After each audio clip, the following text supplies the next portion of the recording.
so there's. Oh, what were you gonna say? I said knock on wood. I think Yeah. this is real wood. Yeah. Well, this is real wood. I know that as a fact. This Talk about this stuff. here. Be smart. The Groose. Of 83 hot dogs during Netflix's Labor Day special, besting rival competitive eater Takeru Kobayashi of the Kobayashi Maru of Japan. Eating 83 hot dogs would be the Kobayashi Maru for me. The co-host, better known as Rich. It's a ballpoint pen. Into a vacuum measuring just 0.25 inches at the shortest axis of its body. Be smart.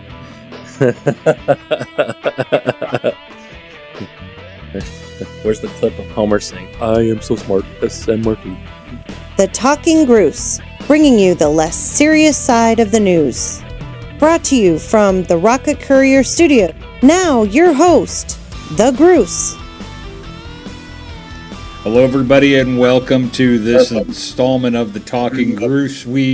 We've had some technical difficulties the last few attempts at recording, and you got us again here at a going remote.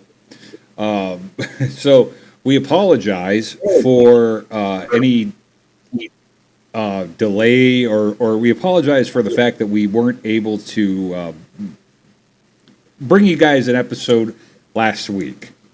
So, how are you doing, co-host? I'm good, other than the delays and the technical difficulties that we've had this week. But all in all, not too bad. Good. It's sort of nice that we're finally able to get this done. Anyway, so there's. Oh, what were you gonna say? I said knock on wood. I think this is real wood. Yeah, well, this is real wood. I know that as a fact. This. Talk about this desk. So. Here.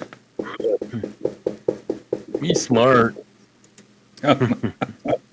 Anyways, there's some toys that we played with as kids, and you always want to be like, that was the best toy that was ever made. Did I lose you again? You cut out for a second, but you're good. I am good. I always am good. But yeah, there's toys that are out that came out. I know there's toys that we've played with that. I mean, I don't know about you, but I always think that they were like the best toy ever made. You have that before when you were a kid. You're like, this is it. I'm partial to Star Wars figures, but did they make the Hall of Fame? We'll see. So, the National Toy Hall of Fame in Rochester, New York, has announced this year's finalists for induction, including balloons, which I deliver a lot of and make a lot of money off of. I'm going to have to say balloons. Balloons is it. Yeah. Balloons, I mean, I don't know about you, but ever since the invention of latex, balloons have been a great toy, and that's been like since the 1940s. Yeah, balloons, and I profit on balloon delivery, so like big time. So, anyways, go on. Pokemon cards, which I mean, that's more the generation after us. My brother was big on Pokemon cards. Just my favorite Pokemon is Snorlax. I don't even know what that is. And Transformers, that's one from Snorlax our is at the bottom of the screen, folks. You can there's a picture of it there. So, go on. Strong National Museum of Play said the 12 finalists for induction into its National Toy Hall of Fame this year include Choose Your Own Adventure books. I was a big fan of those. Oh, those were great. Like Choose Your Own Adventure. Yeah. Hess Toy Trucks. Don't know what Hess Toy Trucks are. My Little Pony, which my sister played with, and you played with them too, probably. Only like killing them with my G.I. Joes. Remote-controlled vehicles, which are fun. Stick horses, I think that's pre our generation. Trampolines, which are... They had them. Yeah. Trampolines are a little multi-generational.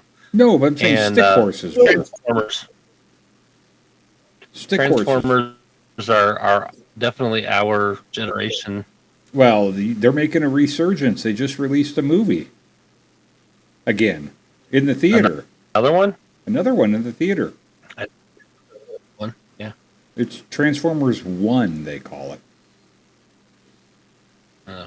Okay. It's about what happened before the Autobots and the Decepticons actually happened. I mean, it's before Optimus Prime was Optimus Prime, and it's a prequel to the Transformers. Is it animated or is it real? It's computer animated.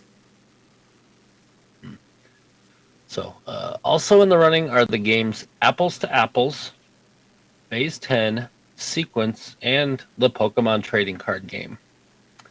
It's great to see some returning contenders such as My Little Pony and Transformers among this year's class of 12 finalists, but they're up against some worthy first-time finalists, including Apples to Apples, Trampoline, and Balloons. How are the Trampoline and Balloons not in there already if this is an annual thing? One. This was a quote from Christopher Bench, the vice president for collections and chief curator of this museum. The 12 toys represent the wide range of play from strategic to whimsical to physical and present many playful matchups. The selection, judges, and public will have some tough decisions this year. Members of the public can vote for their favorites in the Player's Choice ballot online through September 25th. And if you read this article on UPI, there is a clickable link to how to vote. Link. The final inductees, link.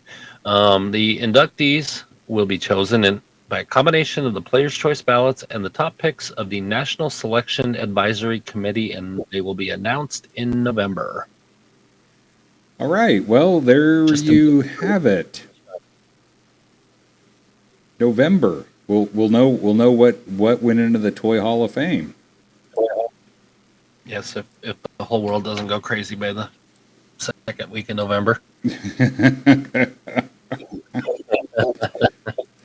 You know, it's all I got to say is here we go again, 2024. Everybody out there, we were going to cover that. Everybody out there, pencil in for President, the Groose, and the co-host for Vice President. Right there. There we go. Yeah. Just pencil that in, right. And let's see if anyone out there actually decides to join. Does it? And we maybe we'll become your next commander in chief. And vice commander in chief. Exactly. You know, but we always talk about bears. There is always a good bear story, and we won't hear about bears coming up here for the longest time this time because they're getting ready to hibernate. They're getting ready to just go, hey, all right, we're done. We've already made the news, and it's time to go to sleep.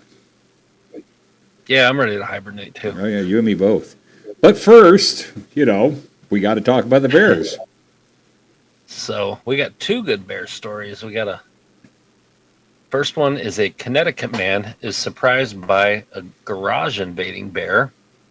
He showed a video of his close encounter with the black bear he found lurking in a garage. Andrew Hart of Hart Curb Appeal, LLC, said he was at a work site in Bloomfield, Connecticut, when he encountered the unexpected garage guest. Security camera footage shows Hart walking up the driveway toward the garage when the bear suddenly pokes its head from the open garage door, causing him to flee. Safe to say I need new pants after that one, Hart told the local TV station. Connecticut Department of Energy and Environmental Protection said the local black bear population has sharply increased in recent years, with sightings reported in 165 of the state's 169 cities and towns in 2023. All right, there you go. He was looking for sleeping bags. The video is attached here. Well, he smelled something. something in there that smelled like food, but No, he was probably looking for sleeping bags or a tent or something because it was getting hibernating season. no, that's true. That's what he was looking for. But then the next one, I actually think the bear should be named Yogi. Yeah. Was he looking for a picnic basket? Yeah, but he found a jar of jelly. Boo boo, come here. Go for it, sir. A security camera at a California cabin recorded a video when a bear burglar broke into the residence and raided the refrigerator. That's very good alliteration there. Scott Cloutier shared video showing the bear wandering inside his South Lake Tahoe cabin earlier this month. The bear's seen opening the fridge, making a snack out of a bottle of jelly. It's unclear how the bear got into the cabin. The California Department of Fish and Wildlife says bears are starting to stock up on food as they prepare for the hibernation season, which typically begins in October. Oh, you see, there we go. So the other guy was looking for camping gear, and this one's looking for food to put in the tent with him. There we go. There you have it. So, I mean, I'm telling you, we got to find a link for that. You know, the Hair Bear Bunch from the 70s. I did find it once, a little thing on the Hair Bear Bunch, and I'll see if I can find I'll look YouTube up for the no, I the found intro. one. I can pull it up for you, but not right now because we're doing this. Right. No, you should make that the intro. At least like a couple lines of it. Yeah, well, we'll get the Hair Bear Bunch in there. Maybe I'll put it at the bottom of the screen. Well, it just says, "Help! Here come the bears! Help! Here come the bears!" Yeah, So, that was actually really a lame one. Butt breathing though. Is your butt breathing? It's been breathing all day. Yeah, I mean, it's yeah, exactly. But did you win a Nobel Prize for it? I could have for the amount of times it breathed today. Well, anyways, go on with this. So, is that IG or is it the IG Nobel Prize? I don't know if it's IG or LG. No, that's an IG because otherwise it would be a capital L. Okay, well, anyways, go on. Yeah, IG. So the Nobel Prize include research into butt breathing and coin flips. The Journal of Improbable Research announced this year's Nobel Prize winners, including a team who researched mammals that breathe through their butts. I've had some days where I felt like I breathed through my butt. Well, they're real butt heads.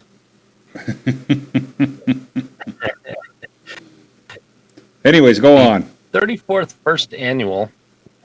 The 34th first annual? That doesn't make sense. The 34th first IG Nobel Prize ceremony, a tongue-in-cheek celebration of unusual scientific achievements, was held Thursday at MIT. The ceremony inspired, not affiliated with the Nobel Prize. Oh, okay. This is a non-Nobel Prize Nobel Prize. Yeah, was held. It's like the Darwin Awards. Oh, okay. It's like okay. I get it. So it was held in person after being virtually held for the past 3 years. 10 prizes were awarded at the ceremony, which was also live streamed on YouTube. This year's Peace Prize was posthumously awarded to B.F. Skinner for his 1960 research into whether live pigeons could be housed inside missiles to guide their flight paths. Interesting. The Botany Prize went to Jacob White and Felipe Yamashita for finding evidence that some real plants imitate the shapes of neighboring artificial plastic plants. So the shape-shifting plants, huh? Yeah, well, it's like Odo from Star Trek. Right. I was going to say in the Botany Bay. Odo is on the Botany Bay. Yeah. No, Khan was on the Botany Bay. Oh, well, I'm just saying the shape-shifting plants. The Anatomy Prize, which sounds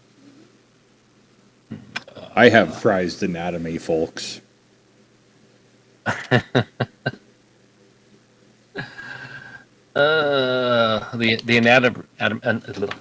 Anatomy Prize, which sounds to be well endowed, went to a team of scientists from France and Chile for studying whether the hair on the heads of most people in the northern hemisphere swirls in the same direction, clockwise or counterclockwise, as hair on the heads of most people in the southern hemisphere.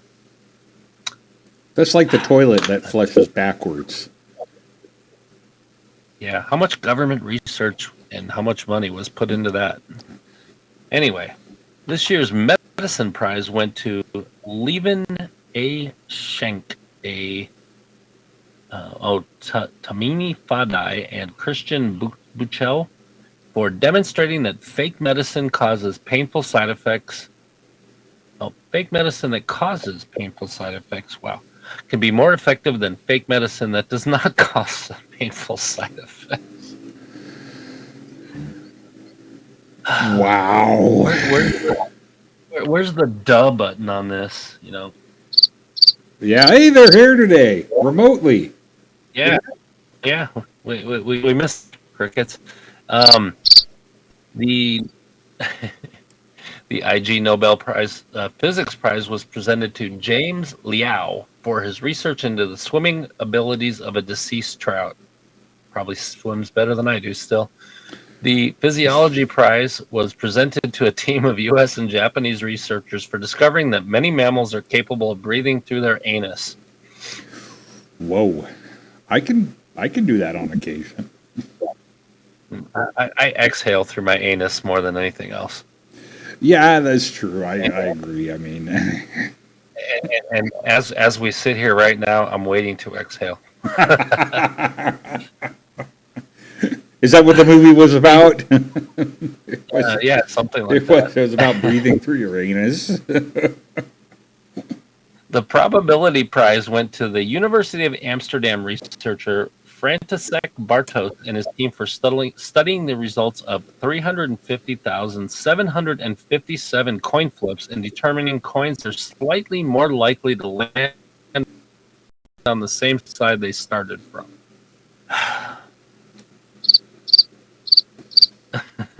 The Chemistry Prize went to Tess Hieremans, Antoine Deblaise, Daniel Bond, and Sander Woderson for using chromatology to separate drunk and sober worms. So, like the drunk worms, like hit the walls of the the drunk worms. They just go in circles when they're digging. They're just like. And then when they're sober in the morning, they do like the slink of shame away from wherever they spent the night. It's not the walk of shame, it's the slink. Justin Newman was awarded the Demography Prize for his research finding that many of the people famous for having the longest lives lived in places that had lousy birth and death record keeping. Okay, the final award. Bad record keeping equals long living. The final award, the Biology Prize, was given to Forrest Ely and William E. Peterson for their 1941 research that involved exploding a paper bag next to a cat that's standing on the back of a cow to explore how and when cows spew their milk. I would breathe through my anus if I had a paper bag that blew up next to me while a cat was on my back. Right, because, the cat wouldn't stay on your back for long, just his claws. Yeah, that's what I'm just saying. So, thank you, IG Nobel Prize winners, for some laughs. Some of those are just retarded, but oh well. And we've normally, I mean, we did a episode. Or we did an article a few episodes back that talked about things that were left behind in hotels in Europe. I don't know if that has anything to do with this next one, but here's another one that comes up of some strange things that were left behind in hotel rooms. So, let's see. Hotel.com's annual hotel room insights report details some of the most unusual items left behind as its partner hotels around the world, including a pet lizard, as well as some of the most bizarre room service requests. A lizard The being left website's behind annual- is that sort of like Clark Griswold tied the dog to the bumper and forgot it was Let's hope not. No dragging your lizards, people. Well, my lizard's been in a lot of the hotel website- rooms, but that's another story. The website's annual hotel room, it's spelled with two N. What was that? That was rim shot. Oh, okay. No, there's still some audio difficulties, but the Hotel Room Insights report is based on data from more than 400 hotels across the globe, revealed that most common items left behind by guests include phone chargers, dirty laundry, power adapters, makeup, and toiletries. The report said 10% reported finding dentures left by guests. Some of the most was unusual same in Europe. items. Same in Europe, remember? Dentures. But I wonder if they left like eyes and legs. Right. Or if they found, Barbie and Ken or The blow up raft. in the sewer. Some of the most unusual items left behind in rooms include a Rolex watch, another watch worth $6 million. Wow, I've heard of the $6 million man, but not the $6 million watch. My question is why couldn't I find that watch? Right?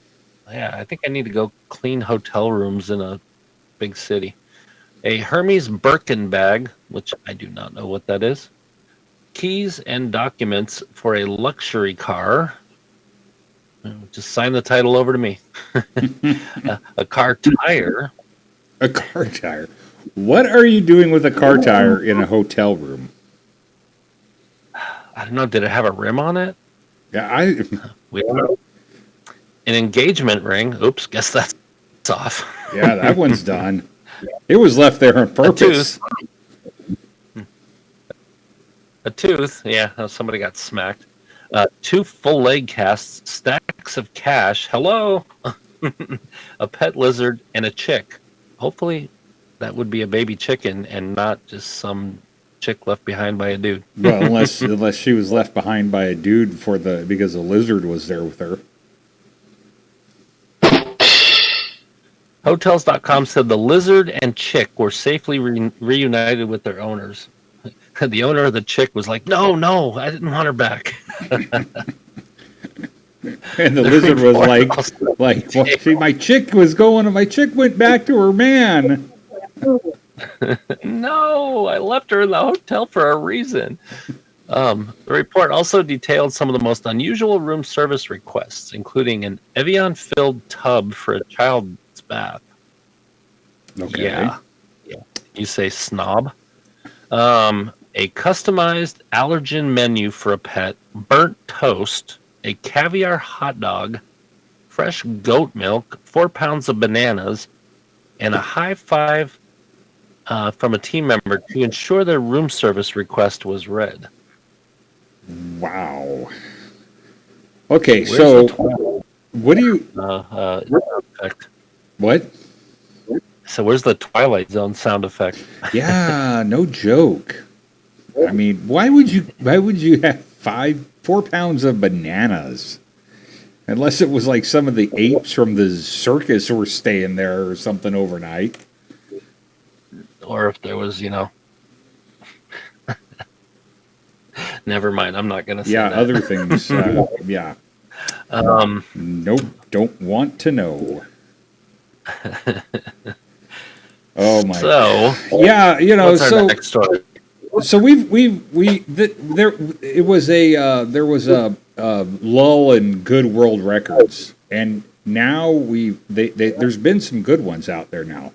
The last couple episodes, we've actually had some pretty decent world records. In fact, there was a world record that took place here in Arizona coming up.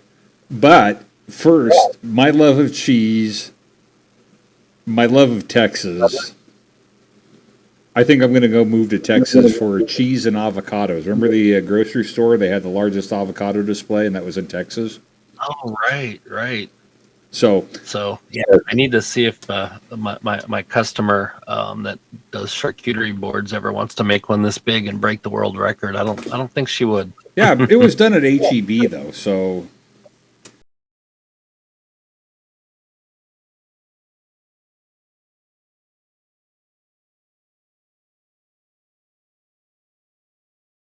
do you have any clue on that? So anyway, Texas market covers charcuterie board in 1,032 pounds of snacks. Central Market in Austin, Texas broke a Guinness World Record by assembling a charcuterie board topped with over 1,032 pounds of meats, cheeses, and other qualifying ingredients.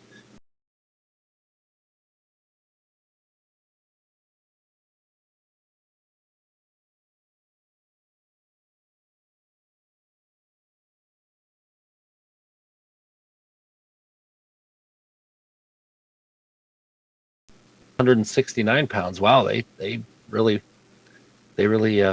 piled it on. Back. It was cheesemongers. It was all cheesemongers on deck at the Central Market on North Lamar in Austin as we cut, sliced, and arranged cheese and charcuterie board of epic proportions. Somebody from the Central Market said on Facebook. That's huge, though.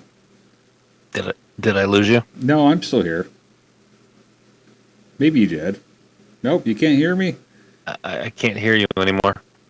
Oh, what sounds like a personal problem. See here. Okay, can you hear me now? Can you hear me now? Testes, 1, 2, 3. Okay, everybody. Well, so when I can't hear you anymore. The co-host can't hear me anymore, so let me try something here for him. Let's do this. Let's do this. Let's do this. Cut.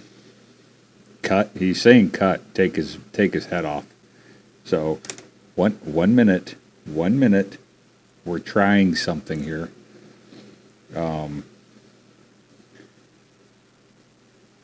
Let's see here. Can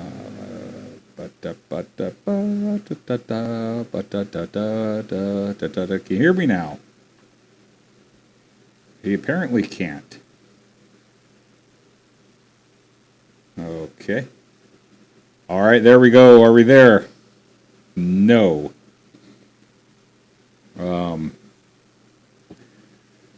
Okay, we're going to pause this recording for a second here, and let's try something else. Be right back.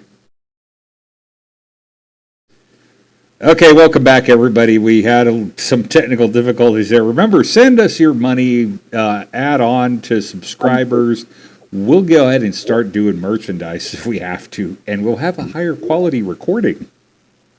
And we'll stand out on the Phoenix street corners saying, "We'll podcast for food." Absolutely. Here, I want to stand out on, let's see here. Yeah, that street corner right there. Okay. That picture's very blurry in my view, but I'll take your word for it. Well, let's see here. That would be...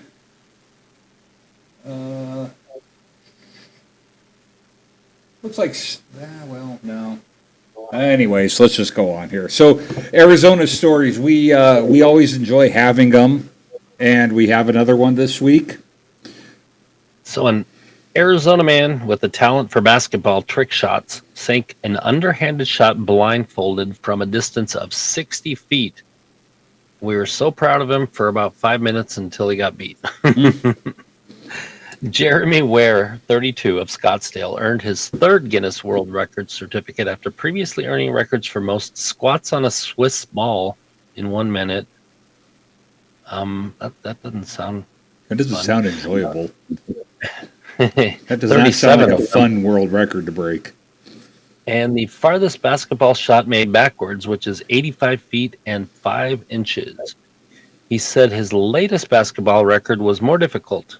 Essentially, I'm blindfolded when I'm throwing backwards, but I still have a reference point and I'm able to look backwards. But for this one, it's a little bit different. It's completely dark. You kind of just have to trust the process and trust your gut and know that the shot's going to go in and have an adjudicator there. Well, yeah, that's the big point. Ware learned that his record for the farthest basketball shot made backwards was recently broken, and he is currently considering making an attempt to take it back. Yeah, so his record got broken right after he did it, apparently. So, by a guy who decided to do it at 65 feet. A Turkish man with a talent for basketball trick shots. Was it the Turkish dad from the Olympics?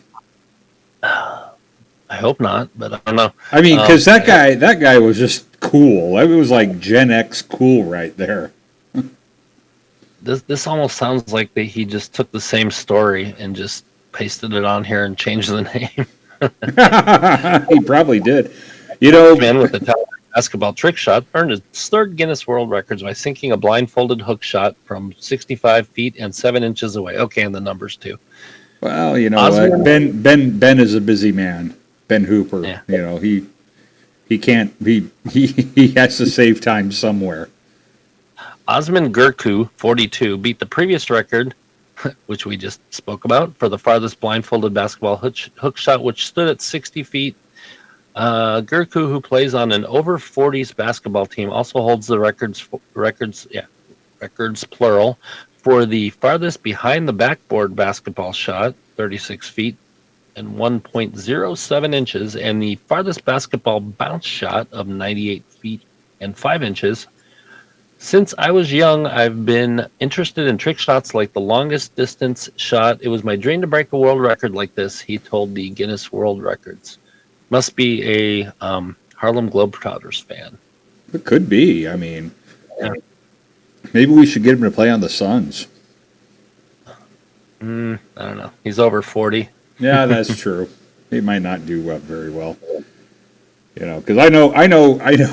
When I was over 40, I'm like, basketball? That's a lot of running back and forth, folks. I know. When I played softball when I was over 40, that was a lot of running. And by the time I got to third base, I was like, Now, speaking of softball, baseball games or anything softball, baseball, you know, they always seem to go forever sometimes. There are days where it seems to keep going and going and going and going.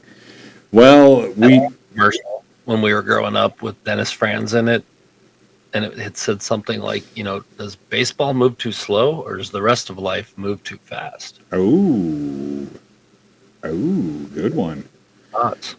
But anyways, here we go for a attempted world record at playing softball. So a group of Georgia men are more than 3 days into their attempt. Oh, they're still participating as of today at breaking the Guinness World Record for the longest continuous softball game. The nonprofit group Men Opposing Sex Trafficking, or MOST, organized the MOST softball experience at Dellinger Park in Cartersville to break a world record and raise awareness of sex trafficking. The two teams must play for 121 continuous hours to take the record. They crossed the 3-day or 72-hour mark Friday morning. That would be today. The game is being live streamed on the group's website, wearemost.org.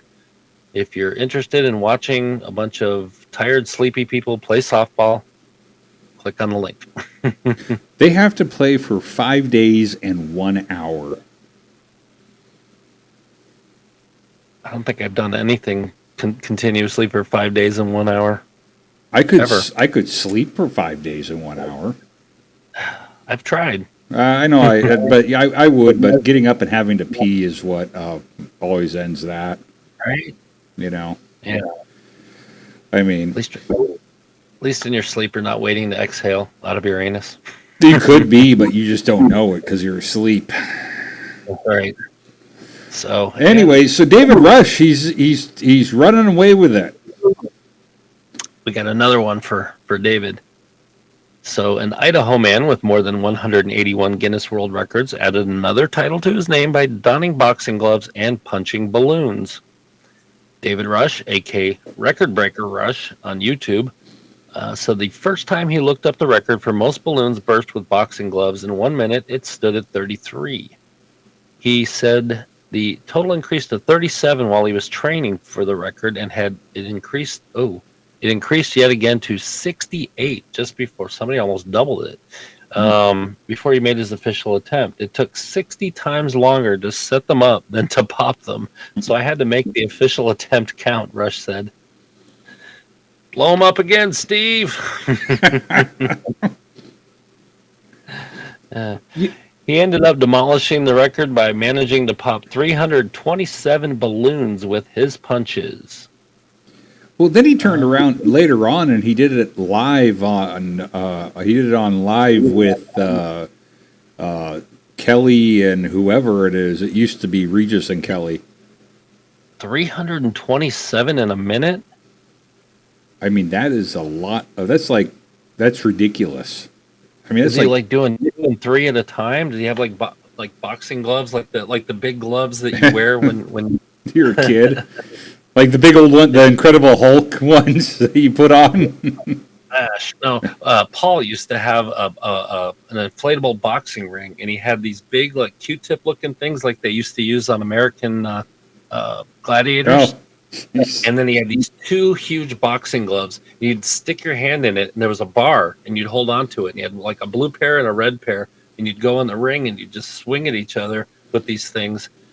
He had to have something like that to break that many in that long. I don't know what he used, but yeah, that's just stupid. If the videos on this story, and you could just see them all lined up against the wall. I mean, that would be one of those things that would take a lot longer to set up than it would to actually break. I don't know. It's like setting up dominoes for like 20 days or something, and just in about 5 minutes. But at least that looks cool from above. Yeah. I mean, popping balloons isn't exactly, yeah. All right. With that, everybody, I'm hearing the Heavenly Angels singing right now. Next episode in studio, we'll make sure it is, and we'll get it done and get out there and have no interruptions. Remember, we are on YouTube. If you're watching us now, go ahead or if you're on X, Twitter, X, formerly known as Twitter, Facebook, Instagram, Rumble, TikTok. There's so many, I can't remember. And remember, though, click the like, subscribe, get our shorts. Maybe we should start selling that with merchandise. Well, yeah, some boxers that have like the talking goose on the back. Oh, we could make the balloons so we can pop talking goose balloons. There you have it. There you have it. Time to get a hold of balloons were harmed in this broadcast.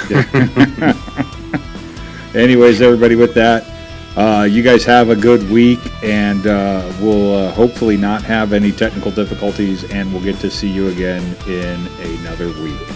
All right, have a good one. See everybody.